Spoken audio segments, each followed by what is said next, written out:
What if I told you that paying someone else's forgotten grocery bill could make you a millionaire? Sarah thought she was just being kind to a struggling elderly man. She had no idea that this stranger would change her entire life forever. This is a story of unexpected karma that will leave you questioning everything you thought you knew about kindness.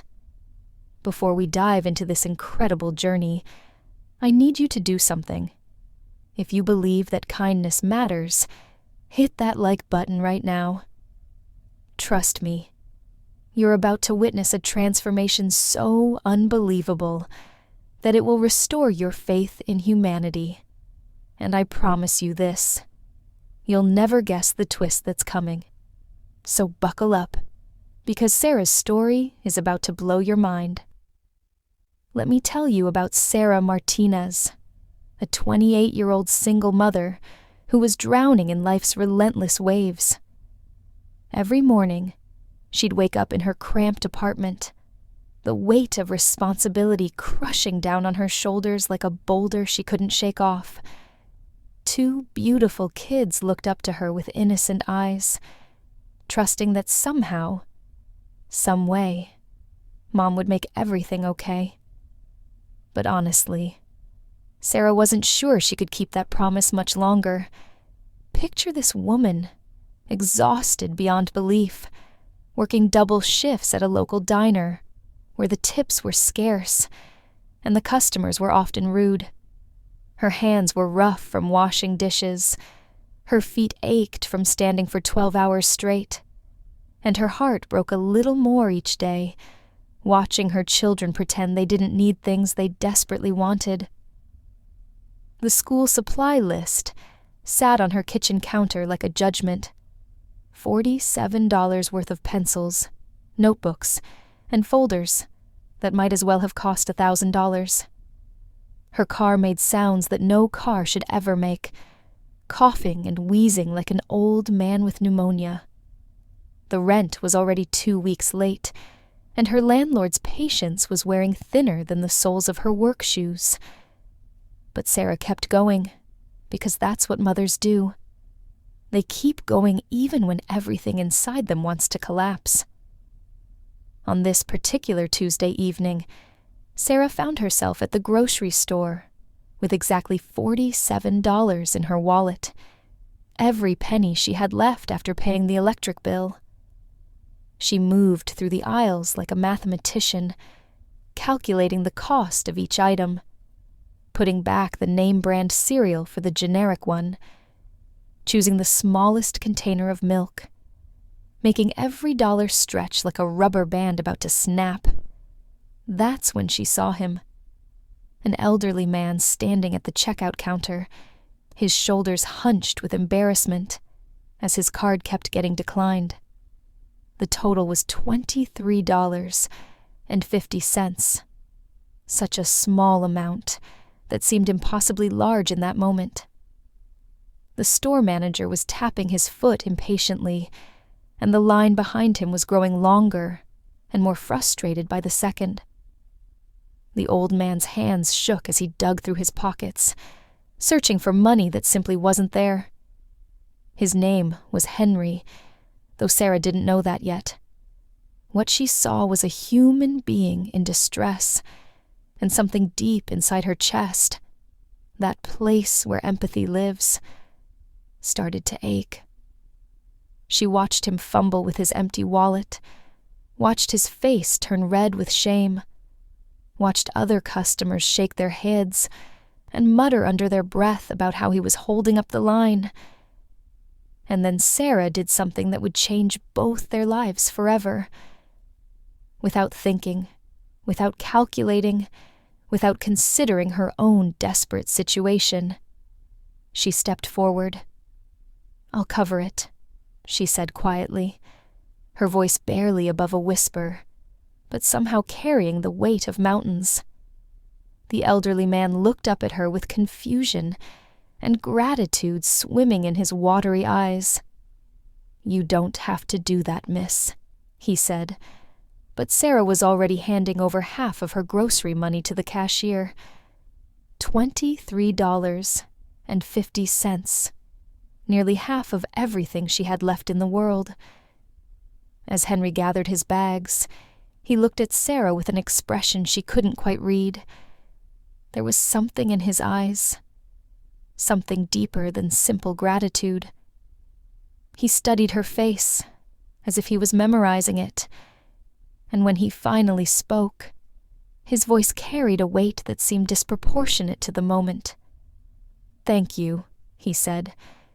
"You have no idea what this means to me." Sarah just smiled and nodded, already mentally recalculating her own grocery list. She'd have to put back the chicken and stick to rice and beans for the rest of the week. Her kids would ask why dinner was so simple, and she'd have to come up with another creative explanation about why they were having adventure meals again. But as she watched Henry walk away, something warm settled in her chest. For just a moment, in a world that seemed determined to crush her spirit, she had been able to lift someone else up. And somehow, that felt like everything. The next few days passed like a slow-motion disaster. Sarah's family ate rice and beans for breakfast, lunch, and dinner, and she watched her children's faces trying to detect any sign of complaint. But her kids were incredible. They never said a word, never asked for more, never made her feel guilty about the choices she had to make, which somehow made it worse. At work, her co-workers thought she'd lost her mind. "You gave away half your grocery money to some stranger?" Linda asked during their break, shaking her head in disbelief. "Sarah, honey, you can't save everyone. You've got your own kids to think about." And she was right. Sarah knew she was right. But every time she replayed that moment in the grocery store, every time she remembered the shame in Henry's eyes, she knew she'd make the same choice again. The universe seemed determined to test her resolve. 3 days after the grocery store incident, a pink slip appeared on her apartment door. Rent notice. 3 days to pay or face eviction. Sarah stared at those words until they blurred together, her heart hammering against her ribs like a caged bird desperate to escape. But here's what Sarah didn't know. Here's the part of the story that was unfolding in shadows, while she worried about keeping her family housed and fed. That elderly man, Henry, hadn't simply disappeared after their encounter. He had done something that seemed innocent enough at the time. He had asked the store clerk about the kind woman who had helped him. What was her name? Did she shop there often? The clerk, charmed by his grandfatherly demeanor, had mentioned that Sarah came in every Tuesday, after her shift at the diner down the street. Henry had watched through the store window as Sarah loaded her meager groceries into her beaten-up Honda Civic. He had noted the license plate, observed the way she carefully helped her children with their seatbelts, witnessed the tender kiss she placed on each of their foreheads before starting the car. And if anyone had looked closely enough, they might have noticed something odd about this supposedly struggling elderly man. The way an expensive watch glinted beneath his worn jacket sleeve, quickly hidden, but unmistakably there. Meanwhile, Sarah's world continued its downward spiral. Her car, already on its last legs, finally gave up completely on Thursday morning. She turned the key and heard nothing but a clicking sound that might as well have been the sound of her hope dying. She was late for work, had to take 2 buses and walk 6 blocks, arriving 30 minutes after her shift was supposed to start. Her boss, Mr. Peterson, was waiting for her with crossed arms and a scowl that could have curdled milk. "This is the 3rd time this month, Sarah," he said, his voice carrying the finality of a judge's gavel. "One more late arrival, and you're done." I don't care what your excuse is." That evening, Sarah sat at her kitchen table, surrounded by bills she couldn't pay, notices she couldn't ignore, and responsibilities she couldn't meet. The electricity shut-off notice had arrived that afternoon, giving her 5 days to come up with $127, or lose power completely. Her children were in the living room, playing with toys they'd had for years, making up elaborate games that required nothing but imagination, because imagination was free. And that's when she broke. Right there at her kitchen table, with bills scattered around her like fallen leaves, Sarah put her head in her hands and cried. Not the quiet tears she usually allowed herself in the shower, where her kids couldn't see, but deep, body-shaking sobs that came from a place of complete exhaustion and desperation. Her 7-year-old daughter Emma appeared in the doorway like a little angel. "Mommy, are we going to have to move again?" she asked, her voice small and worried. Sarah looked up at this beautiful child who had already experienced too much uncertainty in her young life, and she lied with all the strength she had left. "No, baby," she whispered, pulling Emma into her arms. "Everything's going to be okay." But as she held her daughter, Sarah wondered if this was the moment she'd finally reached the end of her rope. If kindness was supposed to be rewarded, where was her reward? If the universe was supposed to balance itself out, when would her balance come? She had no idea that the answer to those questions was already in motion, set in place by a $23.50 act of kindness that had been witnessed by someone who understood the true value of a generous heart. Friday afternoon arrived with the kind of gentle knock on the door that Sarah had learned to dread. Gentle knocks usually meant bad news: bill collectors, landlords, or social workers checking up on her family. So when she heard the soft rap, rap, rap against her apartment door, her stomach immediately twisted into knots. She peered through the peephole and saw a man in an expensive suit holding a leather briefcase. This was definitely not good news. Men in expensive suits didn't visit her neighborhood unless someone was in serious trouble. Sarah's mind raced through possibilities. Had she missed a court date? Was there some legal issue she'd forgotten about? Had someone reported her for not being able to provide adequately for her children? With trembling hands, she opened the door, keeping the chain lock engaged. "Can I help you?" she asked, her voice betraying her nervousness. The man smiled, and something about his expression seemed genuine, rather than threatening. "Are you Sarah Martinez?" he asked. "The Sarah Martinez who helped an elderly gentleman named Henry Chen at Morrison's grocery store last Tuesday." Sarah's heart nearly stopped. Oh God, she thought. Something had happened to Henry. Maybe he'd been hurt. Maybe he'd died. Maybe his family was suing her for some reason she couldn't understand. "Yes," she whispered. "Is he okay? Did something happen to him?" The lawyer, because that's clearly what he was, smiled wider. "May I come in?" "I have something very important to discuss with you about Mr. Cheney." Sarah's hands shook as she removed the chain lock and opened the door. The man stepped into her modest apartment, and she was suddenly hyper-aware of how shabby everything looked. The second-hand furniture, the toys scattered across the floor, the stack of unpaid bills on her kitchen counter. She quickly swept the bills into a drawer, as if hiding them could make her problems disappear. "Please, sit down," the lawyer said gently. "My name is David Hoffman, and I represent Henry Chen. Before I continue, I need to ask you something very important. When you helped Mr. Chen last Tuesday, did you know who he was?" Sarah shook her head, confusion written all over her face. "I didn't know his name until you just told me. He seemed like a nice man who needed help, so I helped him. That's all." David leaned forward, his expression serious. "Mrs. Martinez, Henry Chen is not just a nice elderly man.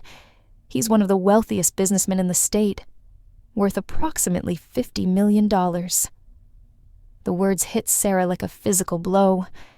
She stared at David, waiting for him to smile and tell her this was some kind of joke, but his expression remained completely serious. "I don't understand," she said slowly. "If he's wealthy, then why was his card being declined? Why did he need help buying groceries?"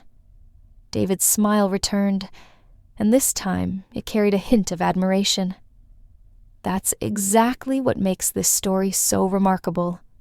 For the past 6 months, Mr. Chen has been conducting what he calls character tests. He dresses modestly, goes to various stores around the city, and pretends to struggle with payment. He's been looking for someone, anyone, who would help a stranger in need without expecting anything in return." Sarah felt like the world was tilting sideways. "You mean he was testing people?" "Exactly. And in 6 months of these tests, visiting dozens of stores, encountering hundreds of people, you were the only person who stepped forward to help. The only one." The weight of this revelation settled over Sarah like a heavy blanket. She thought about all the people who had been in line behind Henry that day, all the customers who had shaken their heads and muttered complaints. She thought about her co-workers who had called her foolish for helping a stranger. She thought about the $23.50 that had seemed like such a huge sacrifice at the time. "But I don't understand why you're telling me this," Sarah said, her voice barely above a whisper. "What does this have to do with me?" David opened his briefcase and pulled out a thick folder. "Mr. Chen has a proposition for you. He's starting a new charitable foundation, and he needs someone to run it. Someone who understands what it means to struggle. Someone who has a genuinely kind heart. Someone who would help a stranger, even when they can barely help themselves." Sarah's world went completely silent. She could hear her own heartbeat, could hear her children playing in the next room, could hear the tick of the old clock on her wall. But David's words seemed to echo in a vacuum. "What kind of proposition?" she managed to ask. David smiled and opened the folder. "He's offering you a position as the executive director of the Chen Foundation for Community Kindness. The starting salary is $150,000 per year." Sarah's vision blurred. She gripped the arms of her chair so tightly her knuckles turned white. "I'm sorry. Could you repeat that?" $150,000 per year, plus benefits, plus a company car, plus a $50,000 signing bonus to help you get settled in your new position. The room started spinning. Sarah put her head between her knees, sure she was about to faint.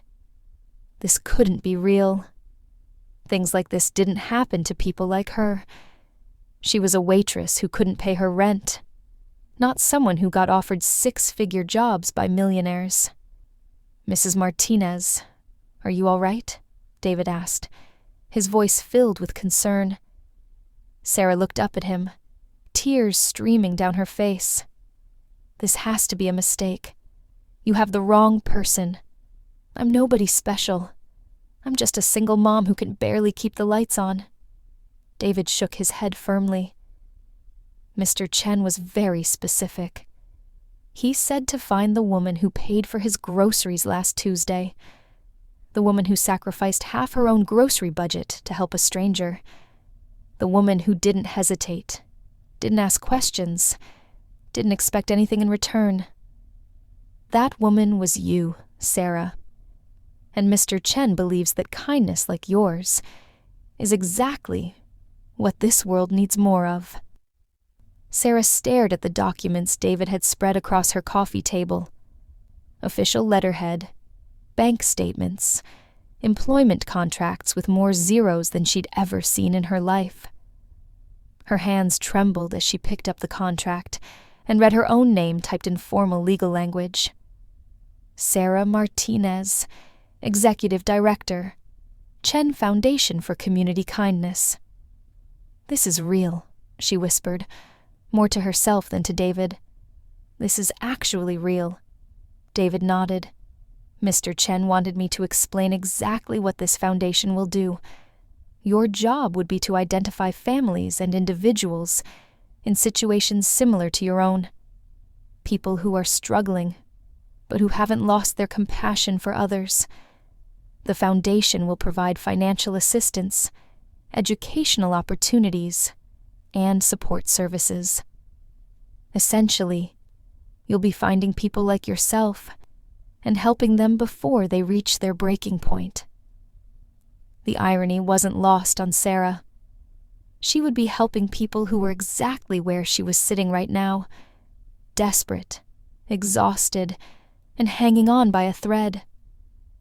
"But why me?" she asked. "I don't have any experience running a foundation. I've never managed anything bigger than a shift at the diner." Mr. Chen specifically said he didn't want someone with traditional qualifications, David explained. He wanted someone who understands struggle from the inside. Someone who knows what it feels like to count every penny, to choose between groceries and utilities, to lie awake at night, wondering how they're going to make it through another month. He said that kind of understanding can't be taught in business school. Sarah's children had heard voices in the living room and were peeking around the corner, curious about the well-dressed stranger in their apartment. 7-year-old Emma and 5-year-old Marcus looked at their mother with questioning eyes, sensing that something important was happening, but not understanding what. "Mommy," Emma said quietly, "are you okay?" "You're crying." Sarah laughed through her tears, a sound that was equal parts joy and disbelief. "I'm okay, baby. I'm more than okay." She looked at David, then back at her children. "How do I know this isn't some kind of scam? How do I know Mr. Chen is real, and this isn't too good to be true?" David pulled out his phone and dialed a number. "Mr. Chen." "Yes, she's here. She'd like to speak with you." He handed the phone to Sarah. The voice that came through the speaker was gentle but strong, with the slight accent she remembered from the grocery store. "Hello, Sarah. I imagine you're quite shocked by all of this." "Mr. Chen," Sarah's voice cracked. "Is this really you? The man from the grocery store?" "Indeed it is. I want you to know that what you did for me last Tuesday was not just an act of kindness. It was an act of faith. Faith that people are fundamentally good. Faith that helping others is worth doing, even when you can barely help yourself. That kind of faith is rare, Sarah. It's precious. And it's exactly what I've been looking for." Sarah was crying openly now, her children moving closer to her with concern. "But I don't understand. If you're wealthy, why were you dressed like... Why did you need help?" Henry's voice carried a note of sadness. "I grew up in poverty, Sarah. My family came to this country with nothing. And I remember what it felt like to be hungry, to be ashamed, to be ignored by people who had more than we did. When I became successful, I promised myself I'd never forget where I came from. But I also wanted to know if there were still people in this world who would help a stranger without expecting anything in return. And I was the only one. Sarah asked, though she already knew the answer. In 6 months of testing, in dozens of locations, encountering hundreds of people, you were the only one who stepped forward. Everyone else was too busy, too suspicious, or too focused on their own problems to notice an old man who needed help. Sarah thought about her co-workers' reactions, about all the people who had told her she was foolish for helping a stranger. But what if I'm not qualified for this job? What if I mess it up? Henry's laughter was warm and reassuring. Sarah, you've been managing on impossible budgets for years. You've been making miracles happen with nothing but determination and love. You've been running the most important organization in the world, a family, with no resources and no support. If you can do that, you can certainly run a foundation designed to help others do the same. The signing bonus alone was more money than Sarah had ever seen in her life. $50,000, enough to pay off every debt, to fix her car, to buy her children the school supplies they needed, to sleep peacefully for the first time in years. Your $23.50 kindness, Henry continued, has earned you $1 million opportunity, not because of the money you spent, but because of the heart you showed. That's the kind of return on investment that makes this old businessman very, very happy. As Sarah hung up the phone, she looked around her small apartment with new eyes. This morning, she had been a struggling single mother on the verge of losing everything. Tonight, she was the executive director of a foundation with the power to change lives. The woman who couldn't afford name-brand cereal was now responsible for a multi-million-dollar charitable organization. Her children were looking at her with wide eyes, sensing that something monumental had just happened. "Mommy," Marcus said in his small voice, "why are you crying and smiling at the same time?" Sarah pulled both her children into her arms, holding them tighter than she had ever held anything in her life. "Because sometimes, baby, when you do something good for someone else, the whole universe conspires to do something amazing for you." 6 months later, Sarah Martinez sat in her corner office on the 15th floor of a downtown building, looking out at the city that had once seemed so overwhelming and impossible to navigate. The nameplate on her desk read, Sarah Martinez, Executive Director, and sometimes she still had to pinch herself to believe it was real. The Chen Foundation for Community Kindness had already helped over 200 families in its first 6 months of operation. Sarah had hired a team of social workers, financial counselors, and community outreach specialists, many of them people who had experienced poverty themselves and understood the unique challenges that came with it. Her children were thriving in their new school, participating in art classes and music lessons that Sarah had never dreamed she could afford. Emma was learning to play the violin, and Marcus had discovered a love for soccer. They lived in a modest but comfortable house, with a yard where they could play safely, and Sarah's old Honda Civic had been replaced with a reliable car that started every single time she turned the key. But the most profound change wasn't in Sarah's circumstances.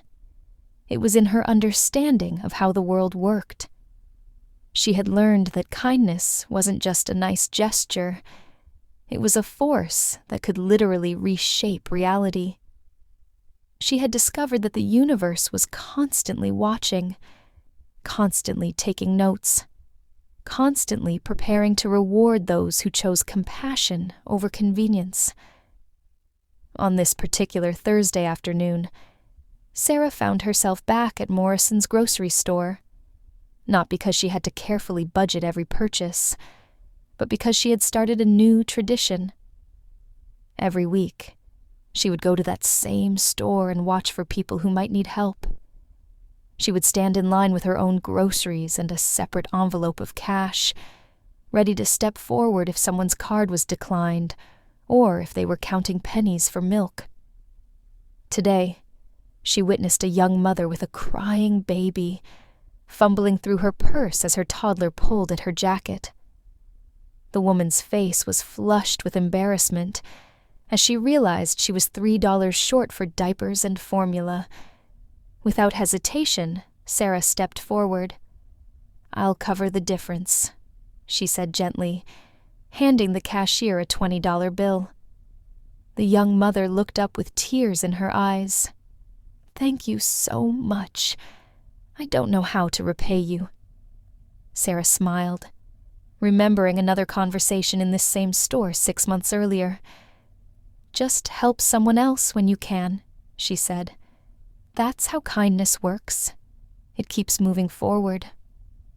As Sarah left the store, she noticed a familiar figure waiting by her car.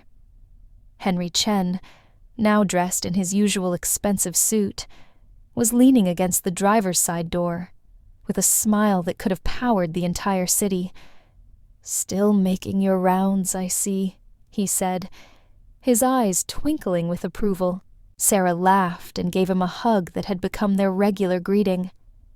"I learned from the best," she said, "though I still think you could have just told me who you were from the beginning." Henry shook his head. "If I had told you I was wealthy, your kindness would have been different. It would have been calculated, expected. What made your gesture so powerful was that you helped me when you thought I was just another struggling person. You helped me when helping me cost you something significant." They stood in the parking lot of the grocery store, where both their lives had changed, watching families come and go with their carts full of hope and necessity. Sarah thought about the woman she had been 6 months ago, desperate, exhausted, barely hanging on.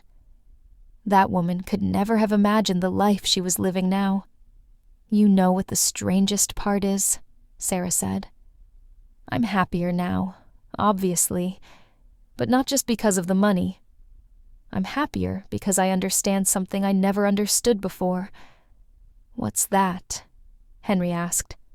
"That kindness isn't something you do when you have extra to give. Kindness is something you do, especially when you don't have extra to give. That's when it means the most, and that's when it comes back to you in ways you never expected." Henry nodded approvingly. "That, my dear Sarah, is exactly why you were the right person for this job." As they parted ways, Sarah drove home to her children, to her comfortable house, to her life that had been transformed by a single moment of choosing kindness over self-preservation. She had learned that the universe keeps a very careful accounting system, and that every act of genuine compassion is recorded in a ledger that eventually balances itself out. The story of Sarah Martinez and Henry Chen spread throughout the city, then throughout the state, and eventually throughout the country. Not because it was impossible to believe, but because it was impossible to ignore. In a world that often seemed dark and divided, their story was a beacon of light that reminded people of a fundamental truth. Kindness is never wasted. Compassion is never foolish. And sometimes the smallest gestures create the biggest miracles. Sarah's $23.50 grocery store kindness had indeed made her a millionaire, not just in terms of money, but in terms of purpose, fulfillment, and the deep satisfaction that comes from knowing you've helped make the world a little bit better. And every Tuesday, she still returned to Morrison's grocery store, cash in hand, watching for the next person who might need help. Because she had learned that being on the receiving end of a miracle was wonderful, but being the source of someone else's miracle was even better. Sarah's story proves something that we all know deep down, but sometimes forget. Kindness always comes back. It might not come back in the way you expect. It might not come back when you expect it. But it always, always comes back. So here's my challenge to you. What act of kindness could you perform today that might change someone's life? What $23.50 moment is waiting for you out there in the world? You never know who might be watching, who might be testing, who might be looking for exactly the kind of heart you have to offer. If Sarah's incredible journey inspired you to be a little kinder, a little more generous, a little more willing to help a stranger, then smash that like button right now.